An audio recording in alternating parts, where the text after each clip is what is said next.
Hello everyone, welcome to my channel. आज हम बात करेंगे लंग वॉल्यूम एंड कैपेसिटीज के बारे में। बहुत सारे बच्चों ने रिक्वेस्ट की थी कि डायनेमिक जो लंग वॉल्यूम है वो हमें बिल्कुल समझ नहीं आती, तो प्लीज एक्सप्लेन।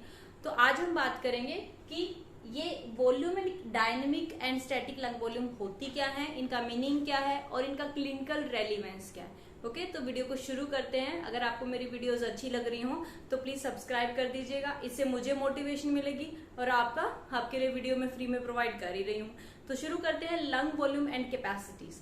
अब देखो, लंग वॉल्यूम एंड कैपेसिटी समझने के लिए I have plotted a graph. ठीक है, तो समझने की कोशिश करो कि हम लंग वॉल्यूम ऐसे आप डेफिनेशंस को रटने की कोशिश करेंगे तो हमेशा जो है आप रट रहे होगे, इस वजह से डेफिनेशन आप ठीक कर ही नहीं सकते। तो आज एक सिंपल लैंग्वेज में समझते हैं कि अगर एक पेशेंट की या सब्जेक्ट की रिकॉर्डिंग जब हम करते हैं तो किस तरीके से ग्राफ आता है, उस ग्राफ से ही समझते हैं कि लंग वॉल्यूम एंड कैपेसिटीज हम कैसे पढ़ सकते हैं। अगर इस तरीके से आप याद करने की कोशिश करेंगे, साथ में पेन ले लेना, एक पेज ले लेना और साथ में प्लॉट करना पॉज कर करके, तो आप हो ही नहीं सकता कि आपको ये वॉल्यूम्स एंड कैपेसिटी समझ ना आए।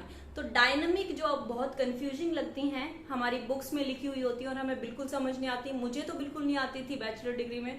तो आज हम वो बहुत क्लैरिटी से डिस्कस करेंगे विद ग्राफ। ओके, तो शुरू करते हैं हम लंग वॉल्यूम के साथ। तो लंग वॉल्यूम जो है वो दो टाइप की होती हैं, एक होती है स्टैटिक लंग वॉल्यूम, ठीक है, एक होती है डायनेमिक लंग वॉल्यूम। तो स्टैटिक लंग, डायनेमिक क्या होता है? Dynamic which keeps on changing, right.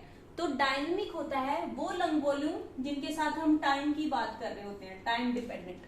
ठीक है, जिसके साथ टाइम की बात नहीं करते, टाइम के साथ वो डिपेंडेंट नहीं होता, कांस्टेंट होता है, उसे बोलेंगे स्टैटिक। ओके, ठीक है, तो पहली बात हो गई ये। हम पहले पढ़ते हैं हम स्टैटिक लंग वॉल्यूम कौन कौन सी होती हैं। ओके फाइन, तो हम पहले शुरू करते हैं कि ग्राफ जो है हमने कैसे प्लॉट किया। तो हम बेसिकली क्या होता है, एक स्पायरोमीटर होता है, सब्जेक्ट उसके अंदर से हवा इनहेल कर रहा होता है और उसी के अंदर हवा एक्सहेल कर रहा होता है। ठीक है, तो जितना वॉल्यूम इनहेल करेगा और एक्सहेल करेगा, ठीक है, वो हम प्लॉट करते हैं। तो बेसिकली जब जिस स्पायरोमीटर ड्रम में ये वॉल्यूम जा रही होती है, जब हम एक्सहेल करेंगे तो ड्रम ऊपर की तरफ जाएगा, जब हम इनहेल करेंगे तो ड्रम नीचे की तरफ आएगा। ठीक है, उस ड्रम से एक चेन कनेक्टेड होता है और पेन कनेक्टेड होता है। ठीक है, वो पेन एक पेपर पे मूव कर रहा होता है। ठीक है, तो उससे जो है वेवफॉर्म बन जाती है जब भी हम इनहेल एक्सहेल करते हैं। तो ये बेसिक आइडिया था, इस तरीके से ग्राफ प्लॉट होता है। ओके, तो ये पहले सब्जेक्ट को हम बोलते हैं कि आप नॉर्मल ब्रीदिंग करो, नॉर्मल सांस लो जैसे नॉर्मली लेते हैं। ठीक है, आपको फोर्सफुल नहीं लेना, डीप नहीं लेना। तो नॉर्मल जब वो सांस लेता है तो कोई वॉल्यूम है, जो ये जो वॉल्यूम है, this is amount of air which can B inspired during normal breathing. ठीक है, तो ये नॉर्मल टाइडल इंस्पिरेशन है और यहां से यहां तक अगर हम बात करें तो ये टाइडल एक्सपिरेशन है। समझ में आया? तो टाइडल इंस्पिरेशन हो या टाइडल एक्सपिरेशन हो, इस वॉल्यूम को हम क्या बोलेंगे? टाइडल वॉल्यूम, टाइडल वॉल्यूम बोलेंगे इसे। ठीक है, ये अराउंड 500 ml होती है नॉर्मली हम 500 टाइडल वॉल्यूम जो है नॉर्मली इंस्पायर और एक्सपायर कर रहे होते हैं। तो समझ आया? बड़ा सिंपल सा कॉन्सेप्ट है। इसे डिफाइन कैसे करेंगे? The amount of air which can be inhaled या exhaled with during normal respiration. ठीक है, नॉर्मल ब्रीदिंग के टाइम पे नॉर्मल जो भी अमाउंट हम इनहेल या एक्सहेल करते हैं। तो बहुत ही सिंपल रहेगा इस तरीके से डिफाइन करना, तो रटना बिल्कुल नहीं है इस वीडियो में। ओके, तो सब्जेक्ट को हम बोलेंगे, नॉर्मल ब्रीदिंग करने के बाद हमारे पास टाइडल वॉल्यूम आ गई है, राइट। ओके, तो उसके बाद हम सब्जेक्ट को बोलेंगे कि आप डीप ब्रीदिंग करो। ठीक है, आप डीप ब्रीदिंग जितना डीप हो सके आप इंस्पिरेशन करो, डीप इंस्पिरेशन। तो ग्राफ कुछ इस तरीके से आ जाएगा। डीप इंस्पिरेशन करेगा वो पेशेंट तो वॉल्यूम ज्यादा चली जाएगी अंदर और फिर वापस नॉर्मल बेस लाइन पे आ जाएगा। तो ये जो है यहां से लेके और यहां तक की जो वॉल्यूम है इसे हम बोलते हैं आईसी। आईसी मतलब इंस्पिरेटरी कैपेसिटी, इंस्पिरेटरी कैपेसिटी। ठीक है, इसको इस पर हम दोबारा आएंगे, पहले एक बात ध्यान रखो। अब देखो इस चीज को डिफाइन कैसे करेंगे। हम बोलेंगे कि the maximum amount of air which can be inhaled during deep और फोर्सफुल इंस्पिरेशन। समझ रहे हो? बड़ा सिंपल लैंग्वेज में बात करते हैं कि जितनी अमाउंट ऑफ एयर हम इनहेल कर देते हैं, हम यहाँ इनहेलेशन की बात कर रहे हैं, maximum amount of air inhaled during deep inspiration. समझ रहे हो? जो जो वर्डिंग में बोल रही हूँ उसका मीनिंग समझने की कोशिश करो। During deep inspiration amount of air inhaled, maximum amount of air inhaled. किसके बाद, ये देखिए ड्यूरिंग, ये क्या है हमारा, ये एक्सपिरेशन है, मतलब जिस वेव की हम बात कर रहे हैं उससे जस्ट पहली वेव के बारे में बात करेंगे कि आफ्टर दिस, है ना। तो हर डेफिनेशन में यही चीज मिलेगी आपको। तो चलो डिफाइन करते हैं इंस्पिरेटरी कैपेसिटी को।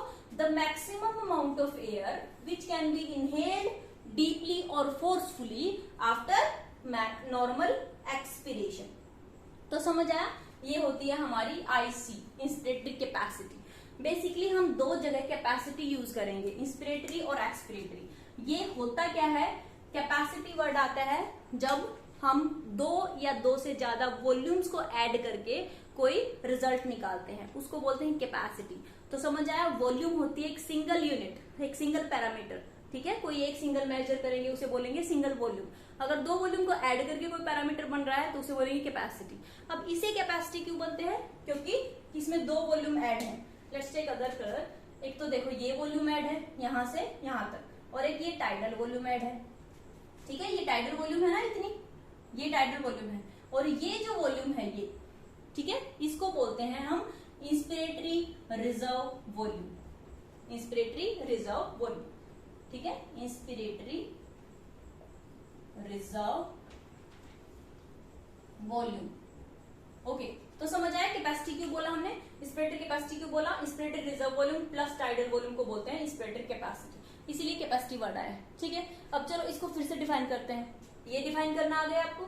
अब ये डिफाइन कैसे करोगे, देखो you should be able to define, ठीक है। अब अगर आप कॉन्सेप्ट समझ रहे हो तो आप साथ साथ मेरा डेफिनेशन बना सकते हो। कैसे, ये देखो, तो ये इसको हम कैसे डिफाइन करेंगे, हम बोलेंगे the maximum amount of air which can be inhaled forcefully after, यहाँ पे आफ्टर के बाद क्या होगा, नॉर्मल इंस्पिरेशन, है ना। तो इस हम यहाँ तक के सेगमेंट को नलिफाई करना चाहते हैं, तो हम क्या बोलेंगे, maximum amount of air which can be inhaled after normal inspiration. ये वाला सेगमेंट हमने हटा दिया, इसके आफ्टर बोला है हमने, तो यहां से काउंटिंग स्टार्ट होगी, ठीक है। ओके, तो इसे बोलेंगे IRV। समझ रहे हो, अगर ये कॉन्सेप्ट आपको समझ आ गया तो आपको सारी जो स्टैटिक लंग वॉल्यूम है वो समझ आ गई है, ठीक है। इसका अमाउंट की बात करते हैं, 500 ml हमारा ये होता है, ठीक है, और ये अराउंड 2500 ml होता है, ये 3300 तक वेरी कर सकता है, ठीक है। तो आप ऐड कर लो, उतना हमारा आ जाएगा इंस्पिरेटरी कैपेसिटी। तो आपकी मर्जी है कि आप पहले इंस्पिरेटरी कैपेसिटी मॉनिटर करके उसमें से टाइडल माइनस करना चाहते हैं, या फिर ये आप कैलकुलेट करके उसमें टाइडल प्लस करना चाहते हैं, ठीक है, इट्स योर चॉइस। तो आपको बस ये पता होना चाहिए टाइडल वॉल्यूम क्या है, the normal amount of air which can be inhaled और एक्सहेल्ड ड्यूरिंग नॉर्मल ब्रीदिंग, ठीक है। फिर IRV इंस्पिरेटरी रिजर्व वॉल्यूम क्या है, maximum amount of air which can be inhaled forcefully after IRV की बात कर रहे हैं, आफ्टर नॉर्मल इंस्पिरेशन, ठीक है। आफ्टर नॉर्मल इंस्पिरेशन ये होगा अराउंड 2500 ml, ये होगा 500 ml। ERV क्या होता है अब, ठीक है। अब बेसिकली हम कैपेसिटी की बात कर चुके हैं, तो पहले इसी को कर लेते हैं, IRV प्लस टाइडल वॉल्यूम, ठीक है। तो आप डायरेक्टली फॉर्मूला भी लिख सकते हो, इसकी अलग से डेफिनेशन की रिक्वायरमेंट नहीं होगी, ठीक है। ओके, अब बात करते हैं सब्जेक्ट को, हमने बोला कि फिर से नॉर्मल ब्रीदिंग करो, ओके।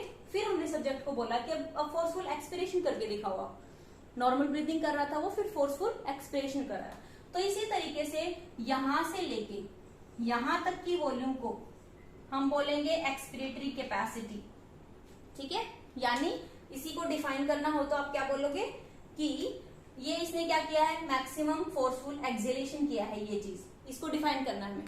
तो हम क्या बोलेंगे, the maximum amount of air which can B exhaled forcefully after, इससे पहले वाला क्या है, आफ्टर नॉर्मल इंस्पिरेशन, ठीक है। ये देखो ये नॉर्मल इंस्पिरेशन है, फिर एक्सपिरेशन किया है, तो यहां से हमें काउंट कराना है कैपेसिटी के लिए। तो आफ्टर नॉर्मल इंस्पिरेशन, समझ रहे हो आप, इस चीज को समझने की कोशिश करोगे तो बहुत क्लियर हो जाएगा। The maximum amount of air which can B exhaled forcefully after normal inspiration. अगर यही बात मैं इस तरीके से बोल दूं कि आफ्टर नॉर्मल एक्सपिरेशन, मतलब इस पॉइंट को भी हटा दूं मैं, तो ये क्या हो जाएगा, this will be ERV, expiratory reserve volume, ठीक है। ये अराउंड 800 ml जो है 800 to 1000 नॉर्मल होता है। फाइन, समझ में आ गया। तो एक्सपिरेटरी कैपेसिटी क्या होगी, एक्सपिरेटरी कैपेसिटी होगी expiratory reserve volume plus tidal volume, ठीक है। तो अराउंड 1300 ml हो जाएगा। फाइन, तो समझ में आया आपको? ये सब चीजें जो हैं, tidal volume, inspiratory capacity, inspiratory reserve volume, expiratory capacity and expiratory reserve volume, ये थी हमारी स्टैटिक लंग वॉल्यूम। अब अगर हम, ये हो गया हमारा, अगर हम सब्जेक्ट को बोलें कि फुल इंस्पिरेशन करके आपको फोर्सफुल एक्सपिरेशन करना है, यहाँ पे तो हमें सिर्फ एक्सपिरेटरी कैपेसिटी देखनी थी, इसलिए नॉर्मल इंस्पिरेशन करा के एक्सपिरेशन कराया है फोर्सफुल, ठीक है। लेकिन यहाँ हमने, अगर हम सब्जेक्ट को बोलें, अगर हमें ये वॉल्यूम भी चाहिए हो साथ में, तो हम सब्जेक्ट को क्या बोलेंगे कि आप फुल इंस्पिरेशन भी करो और फिर फुल एक्सपिरेशन भी करो, तो आपको ये वॉल्यूम भी साथ में मिल जाएगी, है ना। तो अगर ऐसे हम बोलते हैं तो हमें सारी वॉल्यूम मिल जाएंगी। ये हमारी हो गई IRV, है ना, ये हमारी हो गई टाइडल वॉल्यूम और ये हमारी हो गई एक्सपिरेटरी रिजर्व वॉल्यूम। समझ में आया? इन तीनों के कॉम्बिनेशन को हम बोलते हैं वाइटल कैपेसिटी, ठीक है, vital capacity, this one, okay. तो 2500 मान लो ये हो गया, ठीक है, ये 500 हो गया, 3000 प्लस मान लो ये हो गया 1000, ठीक है। तो 3000 प्लस 1000 अराउंड 4 लीटर या 4.2 लीटर वाइटल कैपेसिटी नॉर्मल होती है, ठीक है। तो वाइटल कैपेसिटी को अगर आपको डिफाइन करना हो तो कैसे डिफाइन करेंगे? The maximum amount of air which can B exhaled forcefully, ठीक है, पहले हम इस सेगमेंट को डिस्क्राइब कर रहे हैं। The maximum amount of air which can B exhaled forcefully after forceful और डीप इंस्पिरेशन। यहाँ इंस्पिरेशन हमारा डीप है, बस आपको वो बताना है, आफ्टर के बाद चीजें चेंज हो जाएंगी। तो बहुत ही सिंपल है, पॉज कर करके आप ड्रॉ करिए, पॉज करिए, आपको बहुत इजी लगेगा, ठीक है। तो यहां तक हमने कर लिया सिर्फ स्टैटिक लंग वॉल्यूम, ठीक है। अब हम बात करते हैं हमारी डायनेमिक लंग वॉल्यूम क्या होती है। तो ये भी हम ग्राफ से समझने की कोशिश करते हैं कि सब्जेक्ट के साथ क्या किया, उससे आपको कॉन्सेप्ट इतना क्लियर हो जाएगा कि बाद में आपको पढ़ना भी नहीं पड़ेगा, ठीक है। तो पहले हम डायनेमिक मतलब टाइम डिपेंडेंट, जिस वेवफॉर्म के साथ हम टाइम को मेजर करते हैं और कैलकुलेट करते हैं चीजें, वो हो गया हमारा डायनेमिक। अब डायनेमिक लंग वॉल्यूम में जो है, पहली बात तो आती है हम रेस्पिरेटरी रेट कैलकुलेट करते हैं, मतलब कितनी पीक्स पर मिनट थी, ठीक है, वो हमारा होता है 12 to 14 बीट्स पर मिनट। तो ये रेस्पिरेटरी रेट हो गया। सेकेंड थिंग हम करते हैं पल्मोनरी वेंटिलेशन कैलकुलेट। क्या है ये? पल्मोनरी वेंटिलेशन मतलब क्या है पल्मोनरी वेंटिलेशन का, कि कितनी वॉल्यूम हम इंस्पायर या एक्सपायर कर रहे हैं एक मिनट में। टाइडल वॉल्यूम क्या थी कि कितनी वॉल्यूम हम इंस्पायर या एक्सपायर कर रहे हैं, लेकिन हम एक रेस्पिरेटरी रेट की बात कर रहे थे। पूरी मिनट के लिए निकालना है तो tidal volume into respiratory rate gives you, ठीक है, हमारा अराउंड 500 होता है ये, ठीक है, और आप ब्रीथिंग रेट मान लो 1500, तो ये जो है आपकी आ जाएगी हमारी पल्मोनरी वेंटिलेशन, ठीक है। अब बात करते हैं हम मिनट वेंटिलेशन भी बोलते हैं इसको, मिनट वेंटिलेशन, क्योंकि मिनट की वेंटिलेशन की बात कर रहे हैं हम यहाँ पे, ओके फाइन। तो ये हो गई हमारी जनरल टर्म्स। अब बात करते हैं हम मेन डायनेमिक वॉल्यूम्स की। मेन डायनेमिक वॉल्यूम में एक सबसे इंपॉर्टेंट चीज आती है टाइम्ड वाइटल कैपेसिटी। अब देखो हमने जो वाइटल कैपेसिटी अभी बात की थी, वो भी अगर हम साथ में एक्स एक्सिस में टाइम को अगर मेजर कर पाए तो वो टाइम्ड हो जाएगी। अब उसका क्या मतलब है समझने की कोशिश करो। उसी ग्राफ को हमें थोड़ा एक्सपेंड करना है, ठीक है। तो जो एपरेटस है उसमें काइमोग्राफ एक रोटेटिंग ड्रम होता है जिसके ऊपर वेव बनती है। अगर हम उसकी स्पीड बढ़ा देंगे तो वेव जो है वो पूरी इलोंगेट होके बनेगी। तो उसी वेव फॉर्म को मैं जरा इलोंगेट करके समझा रही हूँ, ठीक है। तो ये इंस्पिरेशन किया था सब्जेक्ट ने, अब इंस्पिरेशन डीप किया था और उसके बाद हमने एक्सपिरेशन कराया सब्जेक्ट का इस तरीके से, लाइक दिस, ठीक है, ओके। तो एक्सपेंड हो गई है वेव फॉर्म इस तरीके से। उसने एक्सेलेरेशन किया है, एक्सेलेरेशन थोड़ा सा फास्ट बोलते हैं। तो ये बेस लाइन देख लेंगे हम ऐसे, ठीक है, और जहां से उसने एक्सपिरेशन स्टार्ट किया वहां से देख लेंगे। समझ में आया? ओके। तो यहाँ पे हमें एक्स एक्सिस में टाइम और वाई एक्सिस में वॉल्यूम है। तो ये जो कंप्लीट वॉल्यूम है, जितनी वॉल्यूम हमने इनहेल और एक्सहेल की है, इसमें IRV भी आ गया, टाइडल वॉल्यूम भी आ गई और एक्सपिरेटरी रिजर्व वॉल्यूम भी आ गई। इसको बोलते हैं हम forced vital capacity. Forced vital capacity क्योंकि हमने फोर्सफुल जो है एक्सहेल किया है, ठीक है। तो फोर्स्ड वाइटल कैपेसिटी क्या है? The maximum amount of air which can B exhaled after forceful अब जो एक्सेलेशन है यहाँ आपको बताना पड़ेगा, विच can B excelled forcefully and rapidly. ठीक है, ये थोड़ा जल्दी होता है, ये लगभग सब्जेक्ट को हम बोलते हैं कि लगभग 4 to 5 सेकेंड में पूरा करके दिखाओ इस एफर्ट को, इसीलिए इसको बोलते हैं फोर्सफुल एंड क्विक। ठीक है, तो the maximum amount of air which can B exhaled forcefully and quickly after deep inspiration, इसको बोलते हैं हम फोर्स्ड वाइटल कैपेसिटी। इसी का दूसरा नाम है हमारा टाइम्ड वाइटल कैपेसिटी।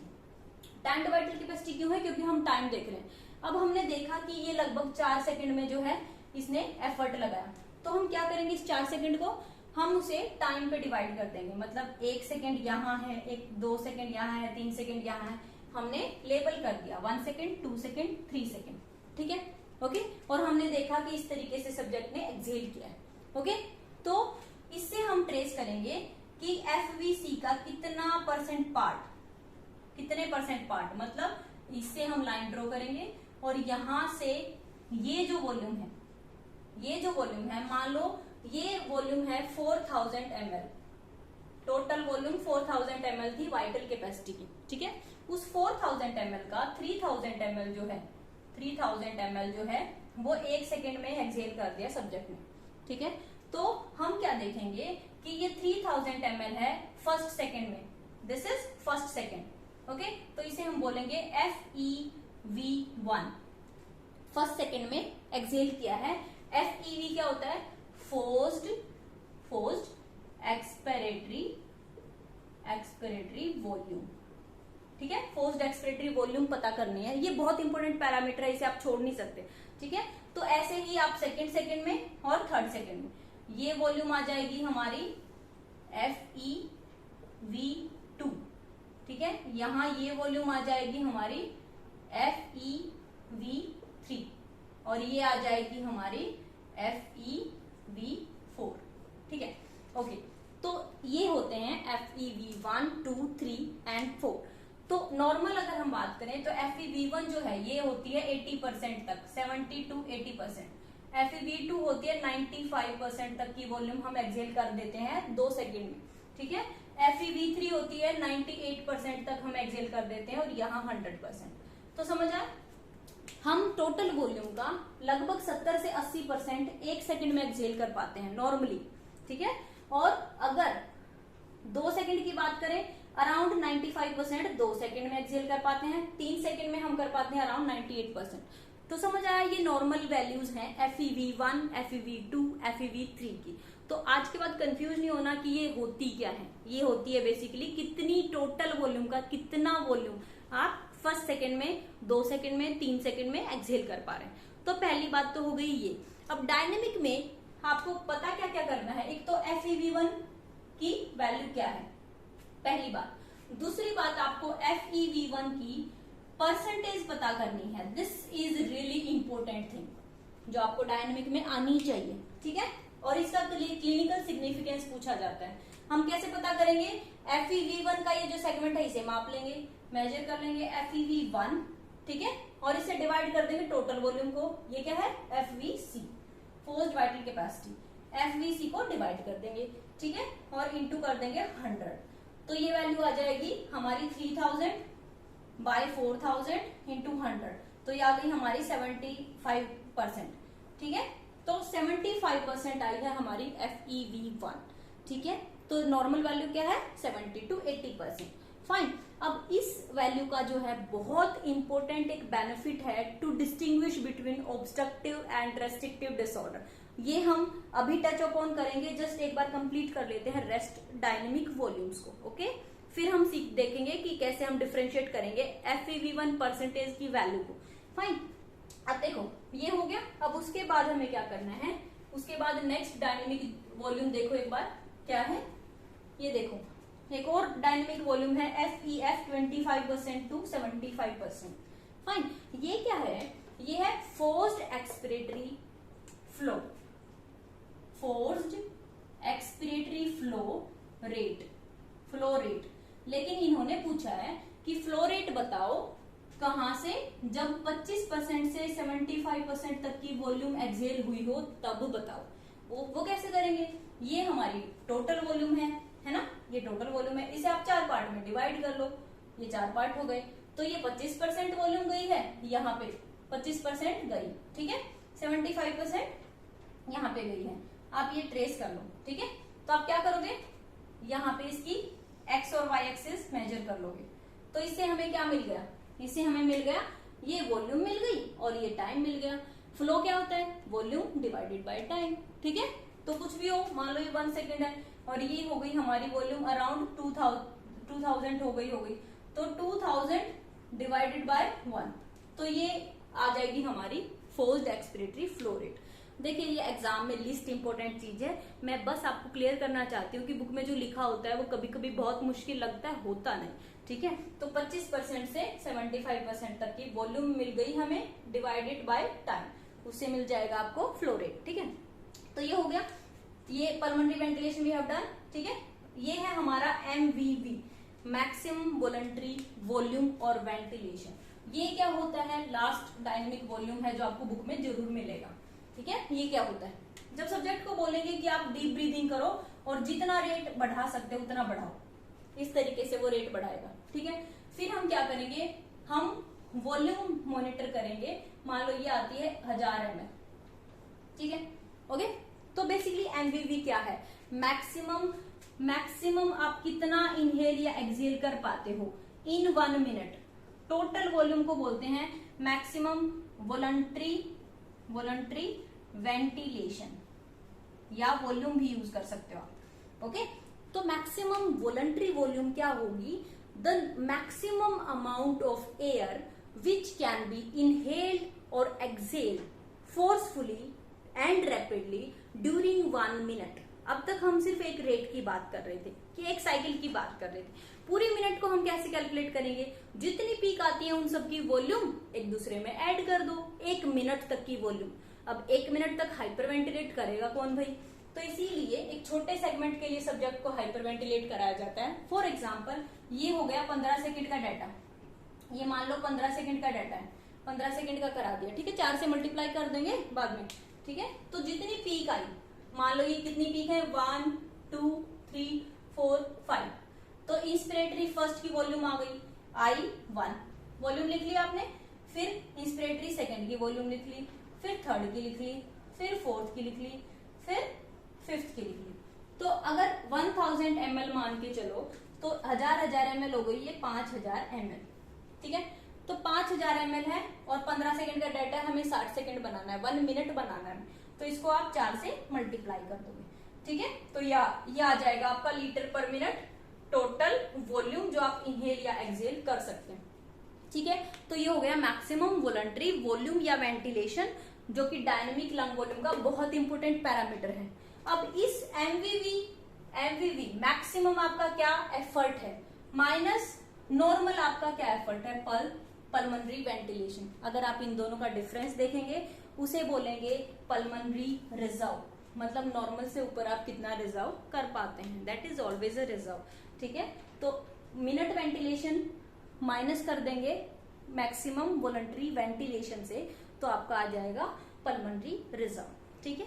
तो हमने आज सारी डायनेमिक लंग वॉल्यूम भी देख ली हैं, उनके मीनिंग भी देख लिए हैं। आई होप आपको समझ आ गया होगा। अब लास्ट में हम बात करते हैं most important question to distinguish between restrictive and obstructive disorders. हम FEV1 की हेल्प कैसे लेते हैं, जो कि एग्जाम में 100% पूछा जाता है, वाइवा क्वेश्चन तो 100% आता है, ठीक है, ओके। तो FEV1 हमें पता है कि एक्सपिरेशन की बात हो रही है, ठीक है। तो पहले हम बात करते हैं कि कैसे हेल्प करता है ऑब्स्ट्रक्टिव और रेस्ट्रिक्टिव डिसऑर्डर में, ठीक है।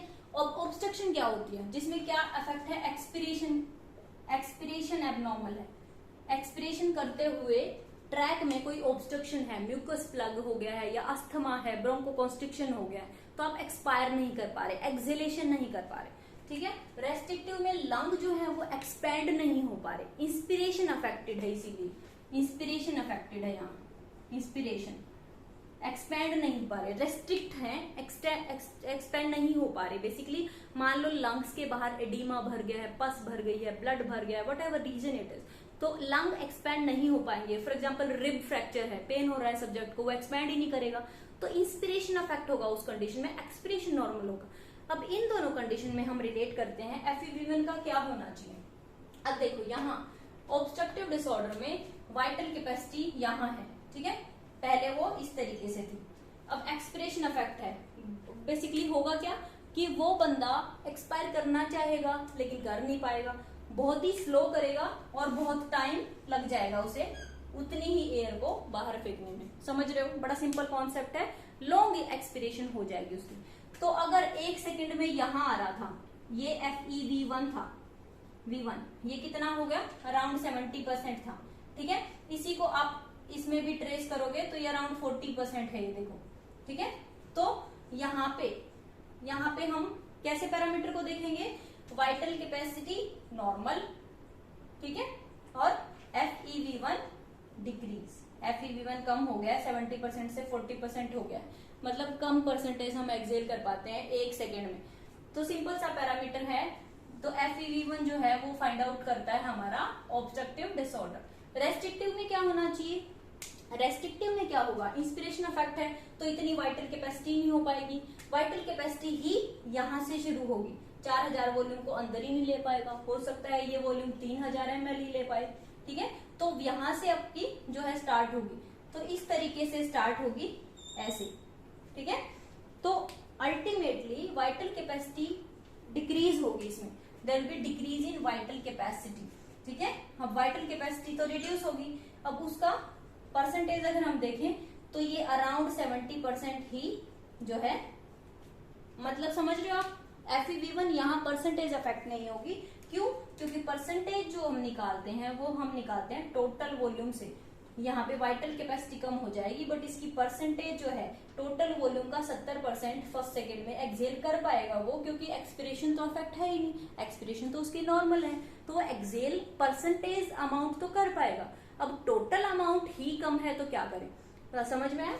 तो जो रेस्ट्रिक्टिव डिसऑर्डर है उसमें decrease in vital capacity but normal FEV1 percentage, ठीक है, समझ आया।